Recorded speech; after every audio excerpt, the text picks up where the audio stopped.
This UCSD TV program is presented by University of California Television. Like what you learn? Help others discover UCTV podcasts by leaving a comment or rating for us in iTunes. Also, make sure to check out and subscribe to our YouTube original channel, UCTV Prime, available only on YouTube. This UCTV podcast is sponsored in part by Audible.com, your destination for the widest selection of digital audiobooks available, including many by guests you've seen on UCTV. Audible.com is offering UCTV viewers a free 30-day trial subscription and one free audiobook download. Just visit audibletrial.com/UCTV to sign up, and thanks. We all strive to live a long, prosperous, and healthy life. With advances in health and medical sciences, this goal is ever more attainable.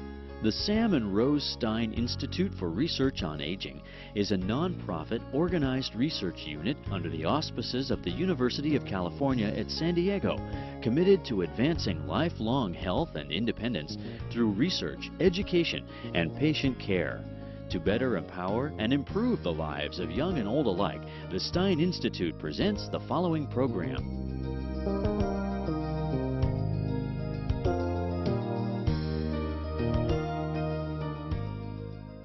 I'm pleased to introduce our fabulous speaker tonight. I've heard a lot about him.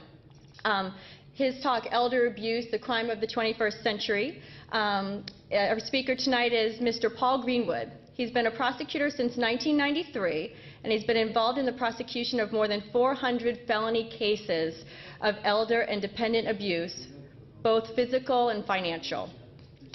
He's assisted in drafting elder abuse legislation for California Evidence Code and was featured on both CBS's Eye on America and NBC's Nightly News. He was a presenter at the first International Conference of Elder Abuse held in Toronto, Canada in '98. And he's also an instructor with California District Attorneys Association, the National District Attorney Association, and the American Prosecutors Institute. And excitingly, he was inducted into the Elder Rights Advocacy Hall of Fame in 2011 by National Association of Legal Services Developers. So it's a real honor to have him with us tonight. So please, I'd like to welcome our speaker, Paul Greenwood.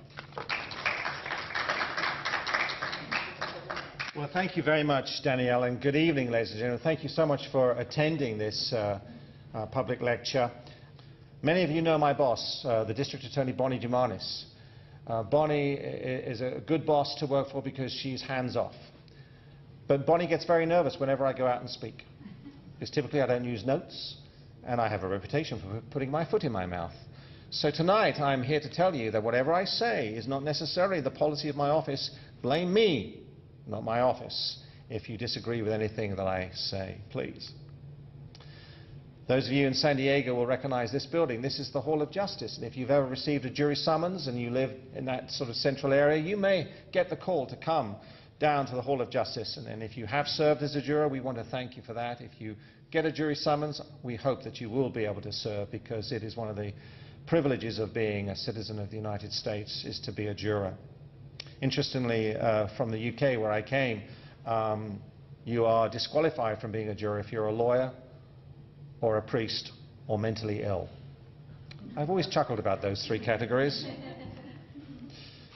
Interesting enough, they built this beautiful new courthouse, but right next door is the old courthouse where we still practice as criminal prosecutors. I guess when they built the new courthouse, they thought, we can only give this to civil litigators. We can't trust it to criminal prosecutors. But never mind. Because we're a large office, we have approximately 300 prosecutors. Now, that is the second largest prosecutor's office in the state.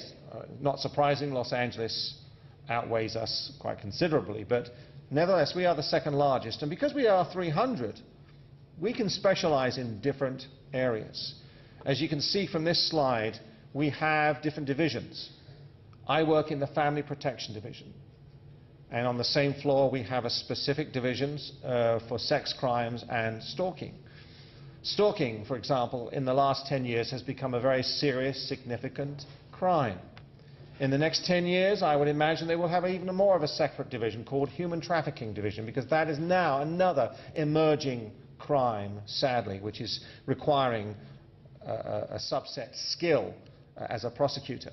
The reason we have these divisions is to allow prosecutors to develop a skill, to develop an expertise in an area which requires a certain way and a challenge.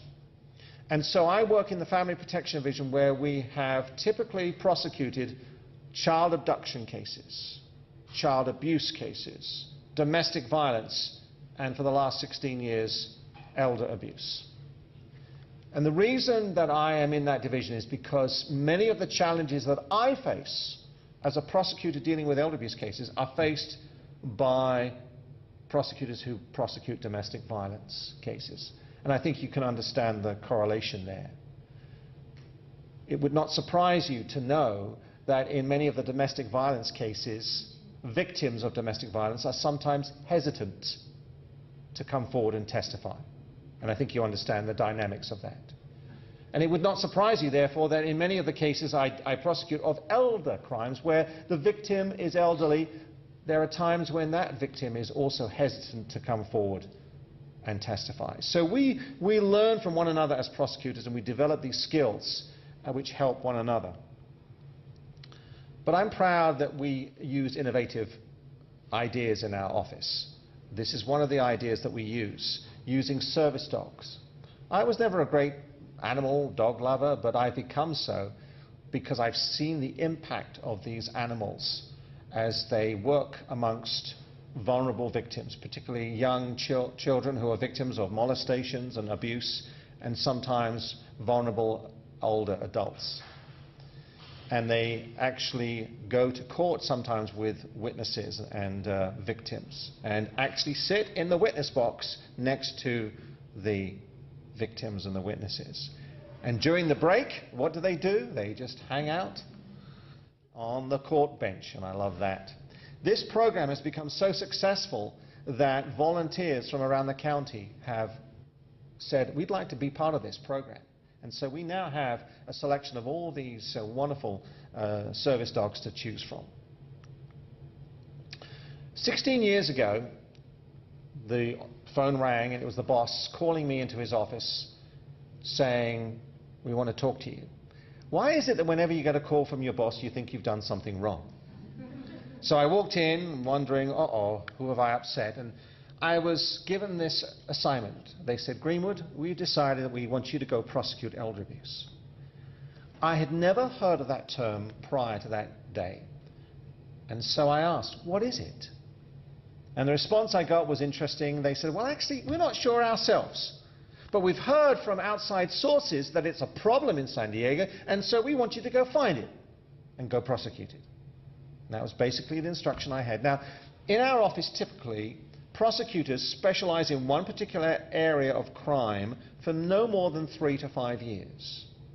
But I have been prosecuting elder abuse cases for 16 years.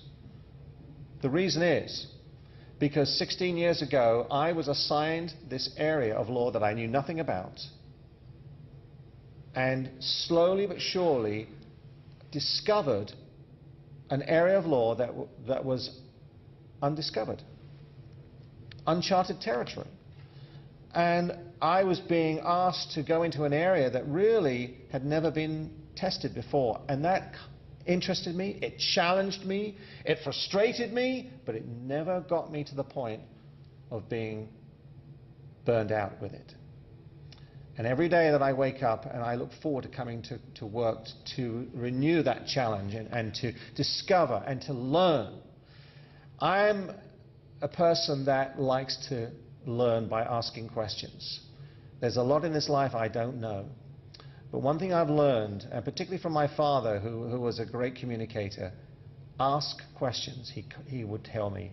Because if you don't ask questions, you never find out the answers.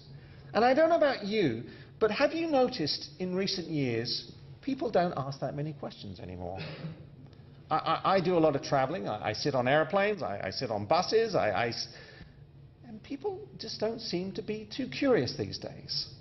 The other thing is that my children, and they're both now, one's in their 30s, one's in their mid-20s, whenever I would go and meet with their new friends, I'd like to ask them questions. But apparently, when I did that, my children weren't very happy with me. Because afterwards they told me off. They said, "Dad, it's rude to ask questions." I said, "Why?" "Because you mustn't be nosy." I said, "I'm not being nosy, I'm being curious." And I think there is a difference.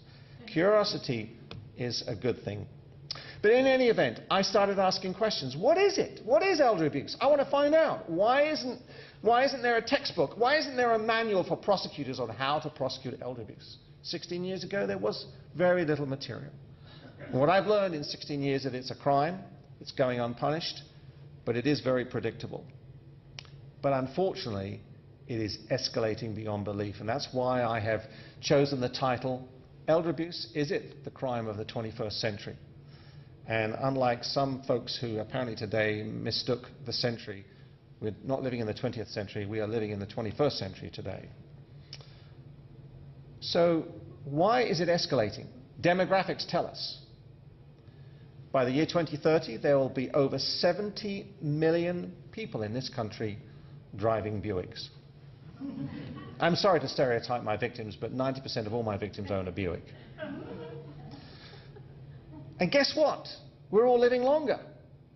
Not only is there more of us of that age group, but many of us are living to a grand old age of over 100. And by the year 2020, they tell us there'll be over 250,000 people in this country who are living beyond the age of 100. Many of us in this room will live to see the 100 year.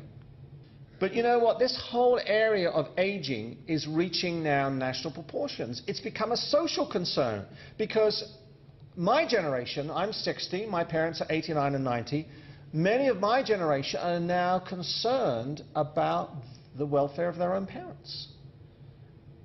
I'm often getting calls from colleagues at work. "Paul, I need to put my parent into a particular facility. Can you tell me about that facility? Is this a safe place for them to go? I need to hire a caregiver. Who should I hire? Where should I go?" There's a lot of issues regarding parenting and how to help our aging parents. This slide I've borrowed from Illinois, because one thing I learned early on as I tried to delve into this whole area and learn about elder abuse was that there was so much silence out there about the crime of elder abuse. And primarily, where does that silence emanate from? And I think you know the answer. Most of the silence comes from who? The victims. And that was something that as a prosecutor, I wasn't used to. You go home, and unfortunately you find that your home has been ransacked while you are here. I hope that hasn't happened to you.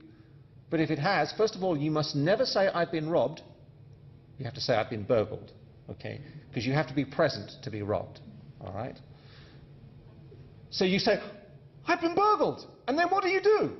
You pick up the phone and you call the police. Nobody has to come along and educate you on how to pick up the phone and call the police and say, "I've been burgled." But there are many, many victims out there today in this county, in this city of San Diego, who have been metaphorically burgled out of $10,000, $20,000 or more, and yet they have never picked up the phone. And that is a phenomenon that I wasn't expecting. But it's not just victims who stay silent. It's family members of victims, it's professionals, it's law enforcement, it's prosecutors all across the country. Many of us are staying too silent about this crime. Sometimes through ignorance, sometimes through just lack of education and outreach. Who are the victims of elder abuse? Well, apparently, this gentleman, who many of you recognize, Mickey Rooney, he has gone around the country. He started by going to Washington a couple of years ago and testifying in front of a committee on aging, saying, "I am a victim of elder abuse." And Mickey Rooney said, his famous quote is, "If Mickey Rooney can be a victim of elder abuse, then anyone can." California, when we define an elder, we do it by age. And the age that we've apparently in our wisdom has said that you become an elder is 65. I'm okay with that. I have 4 more years. In Illinois, I'm already an elder. But I didn't feel any different when I walked through O'Hare Airport, but I guess I am. But isn't it funny how you turn 50 and a certain organization already sends you magazines and wants you to become a member? At age 55, SeaWorld invited me to come to an early breakfast, and my local cinema offered me discounts. At 60, I get a massive discount on my bus fare to and from work. But 65 is the age that we say is, in California, you're an elder. We deal with criminal laws. You talk to police officers never talk about the crime as a word. They never talk about a murder. They never talk about a robbery. They never talk about a burglary. They talk about a 187. They talk about a 211. And they talk about a 459. Because any of you who've watched the show Cops, that's exactly what they do, right? They use numbers, penal code sections, to describe what they are investigating. So a robbery is a 211. The best question for a police officer in California is, officer, when was the last time you investigated a 211 in a 7-Eleven when 911 was called? That's a great question. But here's another number that I want you to remember. This is California Penal Code section 368. That is the statute that covers the crime of elder abuse. What does it cover? It primarily covers 5 or 4 types of behavior. But there's many others that can be included, but these are the ones that are actually recited in Penal Code section 368. Physical abuse, which, as you would imagine, includes slapping, pushing, hitting. Just yesterday I was involved in a preliminary hearing when an 80-year-old gentleman was confronted by a neighbor, and the neighbor chest bumped and pushed the 80-year-old. He fell, hitting his head on the concrete. Fortunately, he did not require stitches, and he was able to come to court and testify, but it still nevertheless was a felony elder abuse situation. Physical neglect. And California distinguishes physical neglect because, unlike physical abuse, when anybody can be charged with physical abuse, under physical neglect, only somebody who has a pre-existing duty to the victim can be held liable under criminal law for neglect. Somebody who owes a duty of care to the person who is over 65. Thirdly, there is mental or emotional abuse. As you probably understand, words can be as terrifying and damaging as physical conduct. Words can scare. Words can instill fear. Words can intimidate. And so the law recognizes that, because if those words have an impact on the health of the elder, then that would constitute elder abuse. And financially, financial exploitation is covered under Penal Code section 368. As I prosecute these crimes day in and day out, I would imagine that about 65% of all the crimes that I prosecute involve some form of financial exploitation. And so I want to spend the next part of my presentation, in fact the majority of it, on some tips and some advice and some recommendations on how we can pass on information for people to stay safe, primarily financially. But before I do that, there's just one area that I want to cover of physical abuse. Because there is one particular crime of physical abuse of elders that I see time and time again. The major perpetrator of physical elder abuse in San Diego County is a son. And the victim is his widowed mother. I have prosecuted over 100 of these sons to the point where I can almost predict what the case is going to be about. The son is one of 3 types of sons. He's either the son that is divorced and come back to live at home because he doesn't have enough money to pay rent for himself. Or he's the son who's just been released from jail or prison. And as you have probably read, since October of last year, we have concerns that under what is called realignment, we are now releasing low-level felons out onto the streets of San Diego much more quickly than we ever did. And you know why that is? Because since October of last year, there has been a massive change in the criminal law in California that requires certain offenses to be punished with maybe a long prison term, but the prison term is going to be served in local jail here in San Diego.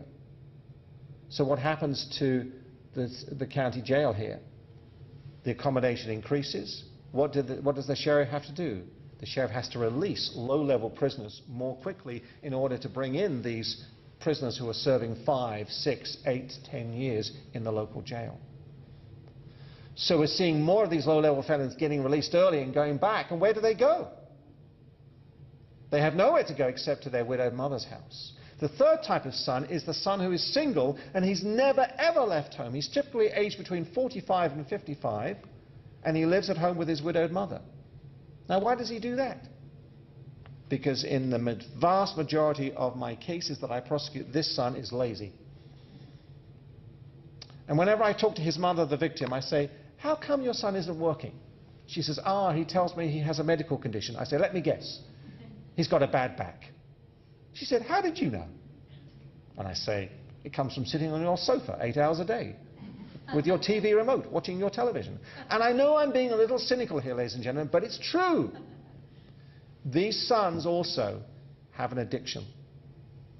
It's either drugs, typically methamphetamine, gambling, or alcohol, typically beer or vodka. And because those addictions cost money, where do they get their money from? I'll tell you where they get their money from. First of all, they steal their mother's jewelry. They pawn it. They then steal their mother's debit card. They use it. They steal their mother's checks. They forge signatures. And so it goes on until the mother confronts them. And what happens? Violence. The son hits his mother and she ends up in the urgent care, and that's how we get to find out about it. That is a very classic scenario. And sometimes you add in some mental illness problems, and it's a recipe for disaster. But in any event, take a look at this. This is a case that was recently prosecuted. And this is now showing you the sophistication that some people will go to financially exploit an elder. It's impressive, isn't it? The badge. It's a badge that we respect, and it's a badge that if you hold it up to somebody, they'll go, wow. But this is a fake badge. It's a badge from a crook who's pretending to be an FBI agent and uses it to con his way into an elderly lady's home. He even has business cards prepared with a fake name. You phone that number, well, you used to, and it had a voicemail giving his name as an agent for the FBI. Sophistication, preparation, planning. So that's what we're dealing with. We're dealing with cunning people. We have to be a lot more vigilant. And what I want to share with you in the last remaining minutes I have is giving you my top 10 tips. And I've based these tips upon real cases that I've prosecuted over the last 16 years. And even if you think you don't use them for yourself, pass the information on. Many of us, and I've already alluded to this, are going to face sometime a big decision of having to hire a caregiver. Well, you may be surprised to find out that in California there are no requirements for any caregiver to go through a mandatory background check if you want to take care of a senior citizen in San Diego or elsewhere in California. Now that to me seems a little illogical, because when I first arrived in California 21 years ago, my son was then 4, I wanted to become a soccer coach. I love soccer, I'm passionate about it, I love to get involved. And so I applied. When my son was 5, I wanted to be a soccer coach. But before I could ever set foot on a recreational soccer field in Penasquitos where we were living, I had to go through a fingerprint background check, which I applauded, because I don't want a soccer coach who's a convicted felon to be teaching any of my children, nor do you. And it's a requirement in California. Before you can be a coach, even recreationally, go through a background check. But if I wanted to be a caregiver tomorrow, there's nothing stopping me from being a caregiver. No law, which is bizarre, but that's it. So what do I say to people? Don't ever use Craigslist. Don't ever hire through the newspaper. Don't ever advertise anything. Because who reads the ads? Crooks. Only go to a bonded, insured agency. And before you choose that agency as the one that you are going to hire a caregiver through, sit down with the proprietor of that agency and demand to know what background checks do you do on your applicants. Show me proof that you have vetted this particular person, that you are recommending to take care of my father or my mother. Because even through agencies, some are sloppy, some don't even bother. Others do a very good job of making sure that they do national, state and local checks on their applicants. Don't rely just on references. Many of the references that caregivers give you, they can be false. And I even go as far as saying, consider hiring a private investigator if you're that concerned to do other checking on this individual who's coming into the home. Because after all, look what we're doing. We're allowing a stranger to walk into a home to take care of a loved one, and we may not be around to see what they're doing and what they're looking at. This gentleman, Pearl Harbor survivor, sadly, he died a few months ago, but he was found in terrible conditions when the sheriffs went to do a welfare check on him. And the headlines back then was that he was found living in filth, and his caretaker was arrested and eventually prosecuted and is now serving a prison term. Found in terrible conditions in his kitchen, clutching a photograph of the ship that he was serving on during Pearl Harbor. Is this problem going to get worse? You bet it is, because 6 years ago we were told that home health aides was the fastest growing job in America today in the healthcare related industry. But that makes sense, doesn't it? Because of the demographics that we are facing. We are an aging population requiring care at home, so we need more caregivers. Ladies, the #1 item that is stolen from seniors in San Diego is jewelry. Who is stealing the jewelry? I tell you who's stealing it. #1, it's the drug, gambling, alcohol-addicted son. It's the convicted felon caregiver. In another case that I had, it was the cleaner. This cleaner was cleaning for an elderly couple in Poway. They suspected that she was stealing their jewelry because it was missing from the bedroom. Every other day there seemed to be more jewelry missing, and the cleaner was the only person who was ever in that bedroom other than the husband and wife. So they went to the detectives in Poway, and the detectives did a wonderful investigation. They installed a hidden camera. 48 hours later, we had the proof we needed. The detectives brought me the case, brought me the video, and said, can you prosecute this lady? But I asked a question. You see, you ask questions, you get answers. I said, does this lady clean houses for anybody else? Sure enough. And to their disappointment, I asked them to go out and interview every single home where this lady had been a cleaner.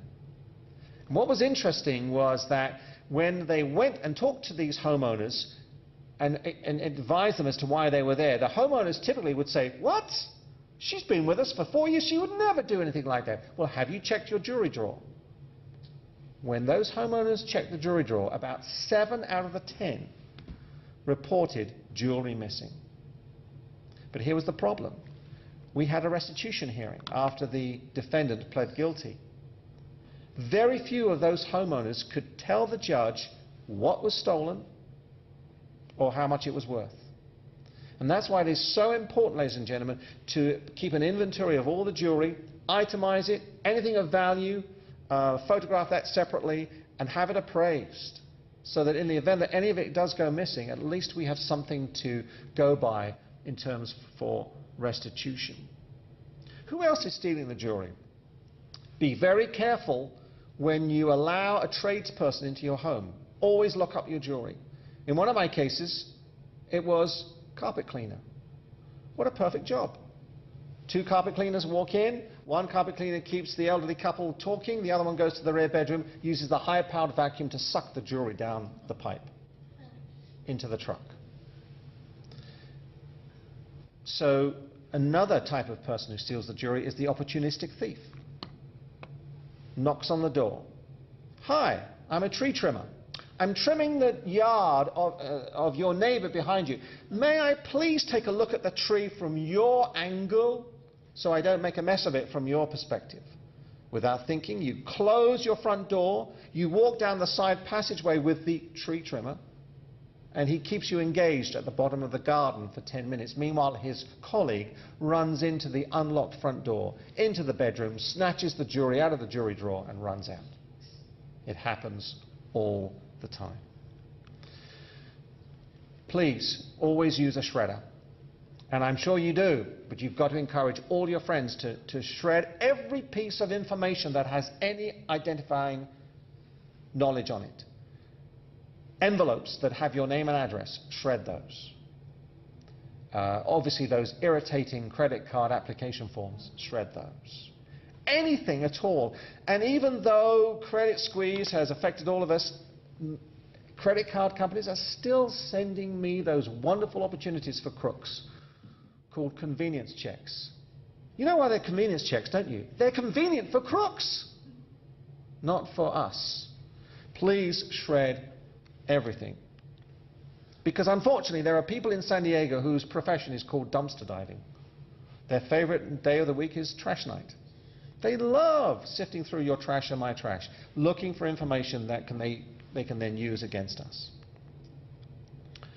This is a huge problem. Mailbox theft. Now, ladies and gentlemen, when I first came from England to Southern California, there was a cultural shock. I had never seen these before. These are called mailboxes. Never seen a mailbox in my life before. Because I grew up with what was known as a letterbox. A letterbox is a brilliant invention. Some of you know what it is. It's a flap cut out of the front door, and when the mailman comes, he inserts your mail through the flap, and it lands inside a locked environment called your house. It's a brilliant idea. But apparently, we in Southern California like to put our mail in an unlocked box on the street that the local crook will come around every 2 o'clock every afternoon and steal. I still haven't figured out why we do that. So I'm urging all of us not to allow your mail to sit in an unlocked mailbox. And don't ever allow any of your elderly friends leave outgoing mail in that box. I am convinced that the red flag on the mailbox was invented by a crook, because that's the only person it really benefits. Because those crooks on the incoming mail are looking for that credit card statement.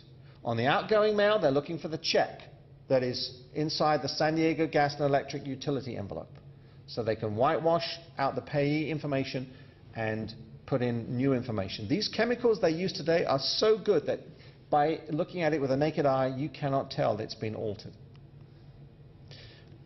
I like P.O. boxes. Several reasons. When people ask me, where do I live? I say, I live in a box. Love that. But also, it provides that extra layer of security for all of us. One thing I do want to urge you, which is, when you order your next box of checks from your credit union or your bank, would you do me a favor? Number one, would you please pick up your checks from your bank or your credit union? Don't trust it through the mail. Many times the printer of the checks is now sending the checkbooks out by courier. I don't know whether you've noticed, but in the last 10 years I've noticed this. Couriers are a little more lazy these days. If we're not home, what do? They leave it on the front doorstep. They used to leave a little note saying, sorry you are not home, come to the depot to pick up your parcel. But they don't do that anymore, they just leave it on the doorstep. So don't allow that to happen. And when you do order your next checkbooks, could you do me a favor also and leave off most of the information? Please just put your first initial and your last name, and do not put your address on your checkbooks. Nobody needs to know your address. Your check's not going to bounce, is it? So the less information on your check, the better it is. Number 5, please do a credit search on yourself at least 3 or 4 times a year. The problem is that elders are being targeted for identity theft because elders very rarely these days are applying for credit. It's when we apply for credit that credit searches are done on us, and that's when credit agencies will tell us, oh, by the way, we're rejecting you for credit. Why is that? Well, because you have a delinquent credit card account. That's how we find out that we've become a victim of identity theft. So we need to do our own credit searches if we are senior citizens in order to satisfy ourselves that we haven't become a victim of identity theft. Because so often it takes 2 to 3 months before we ever know that we are a victim. And often, the first time we find out we're a victim of identity theft is when we get a call from a bill collector, where the debt has been sold off to a debt collection agency by the credit card company. Why didn't we know about it before? Because the crook told the credit card company that you and I have moved, and we have a new address, which is the crook's address. So make sure you do that credit search, and if you don't know how to do it, you need to talk to a financial advisor or your financial institution, and they will assist you with that. Tip number 6. I'm a great fan of caller ID for 2 reasons. Number 1, isn't it wonderful to be able to prove to your friends and colleagues that you're psychic? Don't you love doing that? My mother often calls me from England to my office at lunchtime. It's 8 p.m. in England, 12 noon. I'm sitting at my desk and I see my mother's number come up on the screen, and before she can say anything, I say, "Hello, Mum, how are you tonight?" And she says, "How did you know it was me?" And I say, "Because it rang with an English accent, Mother." She still hasn't figured that one out. But the more important reason why all of us should use caller ID is when it rings and we see unknown, private or out of area, it should immediately put you and I on our guard. We should never, ever give out information to anybody if we don't know the source of where it's coming and if we don't know who it is that's calling us. We are of a certain age group where it's impolite to hang up. No, it's not impolite to hang up. If you don't know who you're talking to, put the phone down. It's often good to screen calls anyway to find out who's calling you. If they're genuine, they will leave a message, and then you can call them back. We don't always have to pick up the phone. It's a good tactic. And what happens when you're sitting down to your meal and suddenly the phone rings yet again for the 6th time in a week, and it's that person trying to sell you another warranty on your 1984 Buick, and you just don't want that phone call anymore? Well, there's various techniques, and the one that I love is the whistle. I love the whistle. This is something that I always try to remind people, but no matter how much I say it, there's always going to be a victim tomorrow. We will never, ever, ever, ever win the foreign lottery. But unfortunately, people just don't believe me. Because tomorrow they will get a call, tomorrow they will get a letter, and they like to think, but this just might be the one. There are so many tragic cases out there, ladies and gentlemen, in San Diego where there have been victims who've lost upwards of $200,000. And I've talked to some of these victims. I've reminded them, I've shown them, I've given them proof, and yet they still insist on sending money to the crooks because they believe that the next time will be the winning time. It's sad, but it's a reality. It's never going to happen, I promise you. So we're always going to get headlines like this. $280,000 to the lottery scams. Where is some of this money going, I ask myself? A lot of this money is going overseas. And I'm afraid and concerned that some of this money may end up in very, very dangerous hands.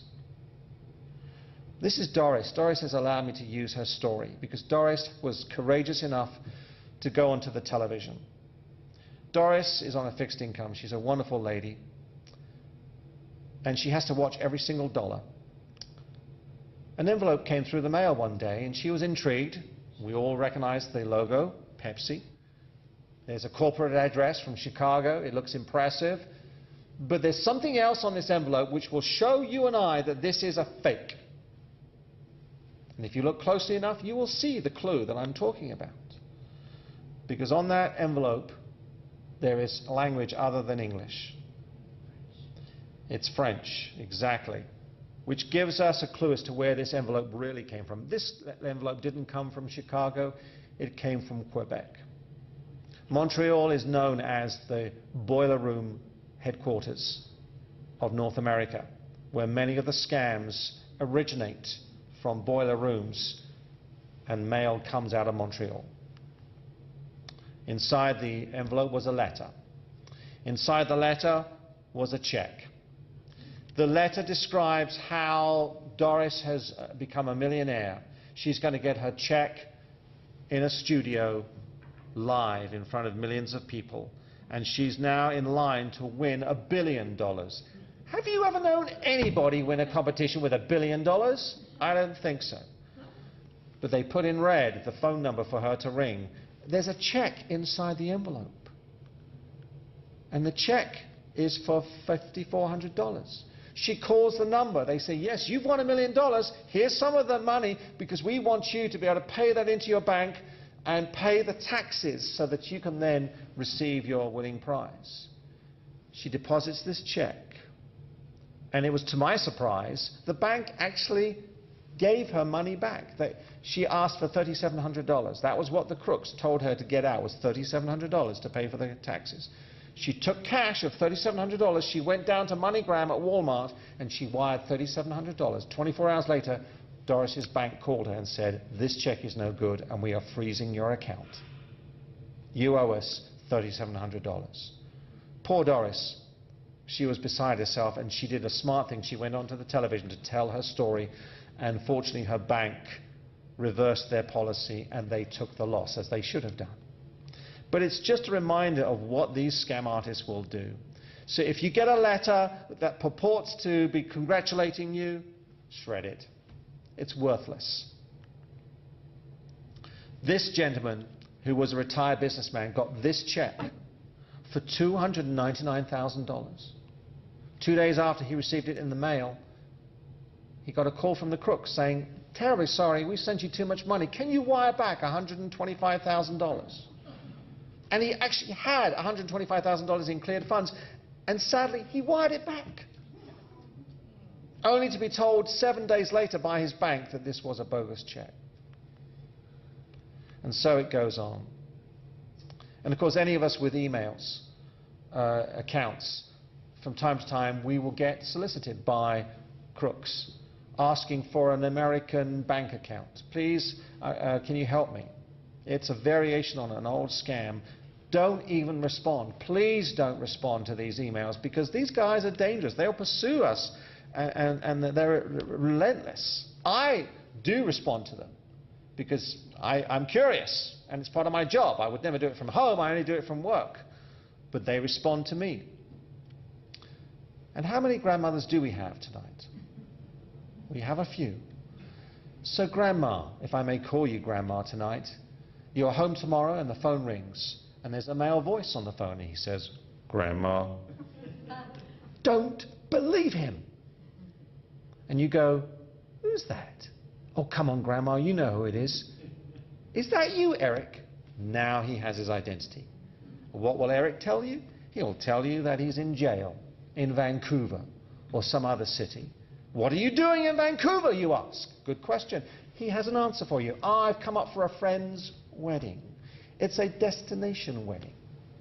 And we're here, we had a bachelor party, I had too much to drink, I had a hired car, I crashed the car, and I didn't have insurance, and now I'm in jail, and Grandma, you're the only person I could turn to who could bail me out, because I don't want Mum and Dad to find out, because if they find out, I know they'll tell my employer, and then I'll lose my job, and everything will be bad. So, Grandma, I beg you, will you please wire $5,000 to my friend?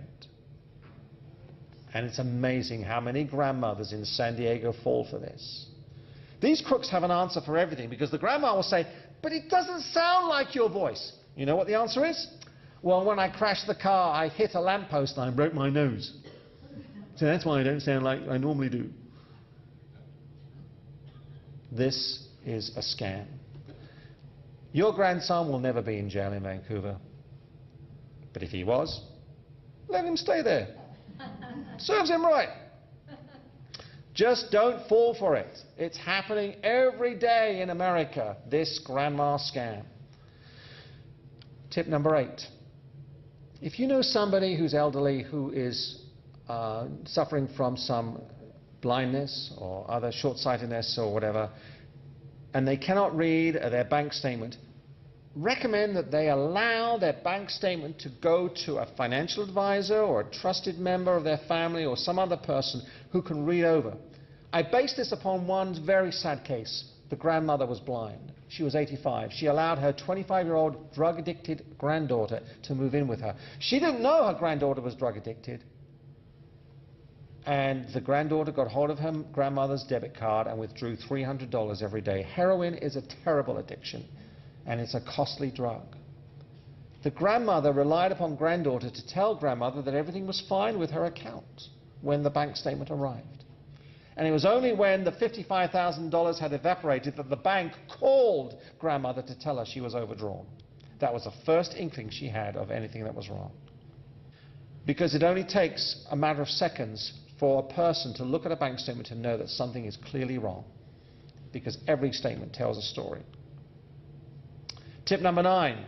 This is a huge problem in San Diego. Don't assume that the friendly handyman who is working across the street is a licensed, qualified contractor. There's a lot of unlicensed, crooked contractors out there. Under California law, every person who does over $500 worth of work on a home, such as painting, building, framing, concrete work, has to have a proper license, certified by the Contractor State License Board.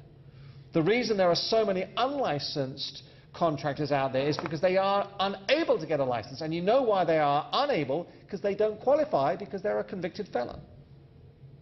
So you have to be so careful who you deal with. Check with the Better Business Bureau. They're a wonderful resource in San Diego. Check with the Contractor State License Board before you ever commit to doing business with anybody. Make sure that they are certified, that the license that is on their card is their license, that they don't have any complaints against them. Get 3 estimates. And under California law, you are not required to pay more than 10% of the contract price or $1,000, whichever is less, as a holding deposit before any work is begun. Always insist on a written contract and photograph the progress of the contract as it goes on, or lack of it. This is a case that I often refer to. Now, if you're a crook, call yourself Modern-Day Craftsman, Father and Daughter's Christian Construction Company. Isn't that a wonderful way to get business? So where do you place this flyer? In a church parking lot at 10:15 in the morning when everybody's in the 10 a.m. service. But you don't put it on the Lincoln Navigator. You don't put it on the Austin Mini Cooper. What do you put it on? I've already given you the clue. What do you put it on? The Buicks! That's right. So that he selected his cars, because the cars determine the age of the driver. The victims come out. They see this. What induces somebody to call him?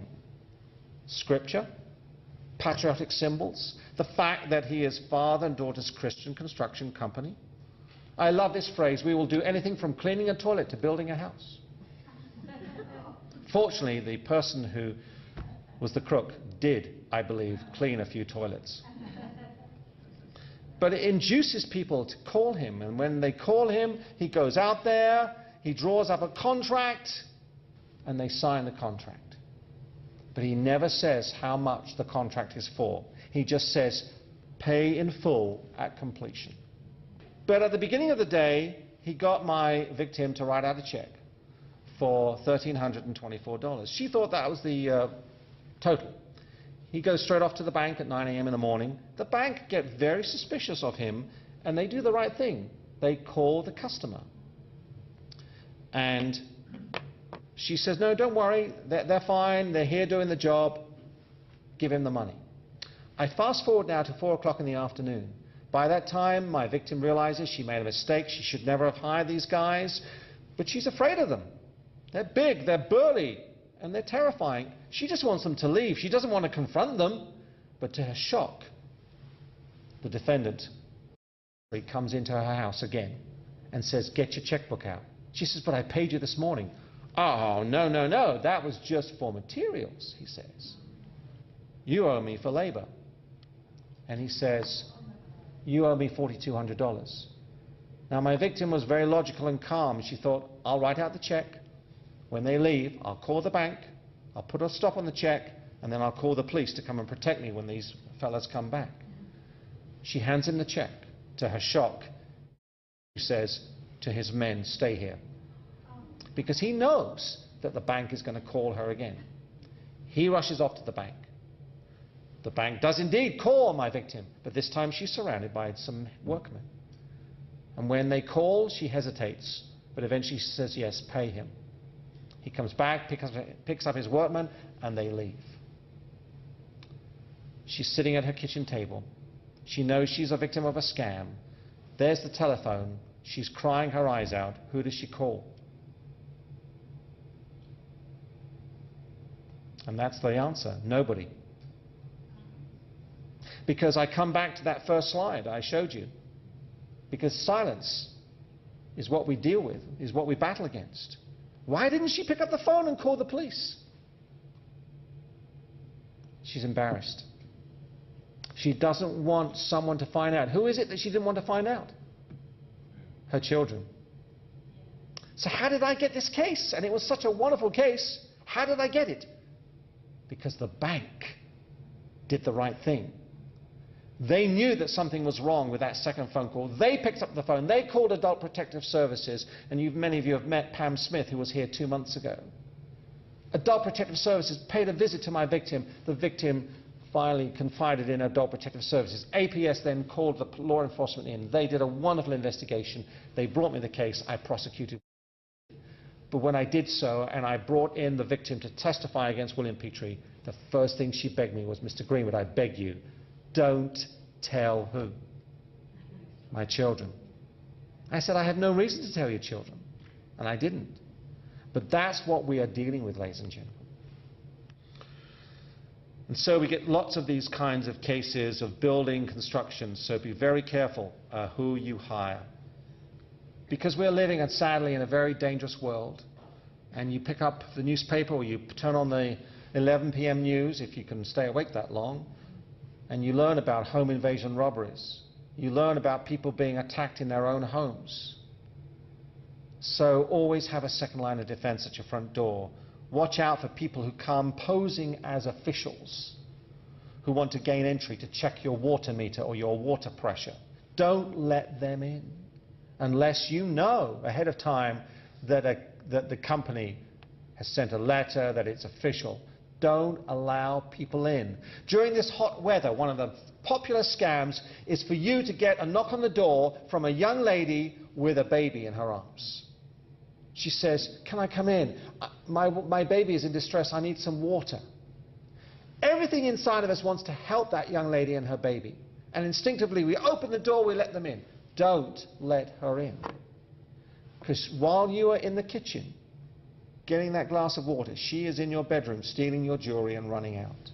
So what do I tell people? I say, through the peephole, through the screen door, tell that young lady, "Stay here, I'll call 911. And you watch how quickly she runs down the driveway.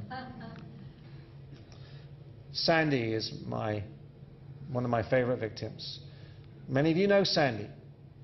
And she bought a vacuum cleaner from a young man. 6 weeks later, there was a knock on the door at 10 o'clock at night, and she let him in because she thought she could trust him. He said to her, "I've just broken up with my girlfriend. I need to come in and use your telephone to call my mother." And many of you know what happened. He assaulted her. He gagged her. He bound her with duct tape. He bundled her into the trunk of her car, and he kept her prisoner for 26 hours. It is a miracle that Sandy is alive today, but she is. And next week I have the privilege of introducing her to 500 people at the National Crime Victims Conference, where Sandy will tell her story in San Diego. Her attacker is now serving 2 consecutive life terms for his evil crimes. But Sandy will be the first to tell you, don't ever let somebody in your home, because bad things can happen. Some final tips as I finish this evening. Ladies, please don't place your purse in your shopping cart. As you go around Trader Joe's and Henry's and wherever else you shop, there are crooks out there looking for you, looking to see your purse in your cart. And what they will do, and they work in teams, one of them will come up to you and say, "Oh, you remind me of my grandmother. Look, I'm about to buy my grandmother a present, and there's something up on this shelf. Have you ever used this product? What do you think of it?" And you turn and look, and while your attention is diverted, the second team member grabs your wallet out of your purse and runs away with it. If you're traveling out of Lindbergh Field, don't put your home address on your luggage labels, please. Because what does that tell the guy who's dealing with your luggage? It tells him that you're not going to be home tonight. So try to think of another address, maybe a relative's address. Because if it gets lost, at least we know it's going to come back to that person's address. It should not be your home address. And if you need to get to the airport, don't get a cab from your home. Get a cab from down the street or from your neighbor's house. Okay? Don't allow that cab driver to know that you are leaving on vacation. Because what's the cab driver going to tell you? Or ask you, where are you going? How long are you going for? We don't want these folks to know how long you're away for. And finally, if someone offers to update a trust that you already have or give you a better return on your existing investments, beware. There's a lot of crooks out there who are trying to scam us all with new bogus investments or better living trusts. Be very careful. Always take second opinion, third opinion, talk to your professional advisors before you ever commit to anything like that. And finally, if you suspect that a member of your family or a neighbor down the street is a victim of elder abuse, what should you do? What I would like you to do, and you may do this anonymously, unless you are already a mandated reporter, which probably you are not, is to call this number, 1-800-510-2020. Give them brief information. You don't have to give your name if you do not wish, but say, "I'm concerned." Give the reasons why you're concerned. Give them the name of the elderly person, where they live, any other details, and Adult Protective Services, who do a tremendous job here in this county, will send out somebody to make an unannounced visit. We've used this very effectively. We use red for physical abuse, we use green for financial abuse, and we use blue for neglect, for obvious reasons. But remember that number, 1-800-510-2020, and I have it on the leaflet that I'm going to give you before you leave about the top 10 tips. So as I finish this presentation, I leave you with the message that I started with. Why did I end up in this area of law? Because of my parents. They taught me to respect them, and they taught me to honor them, and I still do today. I want people to know that we are committed. Sometimes we are unable to carry out justice for various reasons, but we are committed to seeking justice wherever it is humanly possible. And I always end up with a closing argument in a trial with 3 words that always begin with the same letter. I like the letter P, because my name's Paul, I'm a prosecutor. So I'm going to leave you with 3 Ps tonight, okay? Passion, purpose, and perseverance. And when we apply those 3 great qualities, it's amazing what changes we can bring about in this great community in which we live and work. So there's my contact information. If you ever have any concerns or worries and you would like to contact me, that's the best way, and email is probably better than phone. But again, all my contact information will be on the flyer that I leave you. So ladies and gentlemen, I want to thank you so much for being here tonight and for giving me your attention, and I ask you to stay safe. Thank you so much.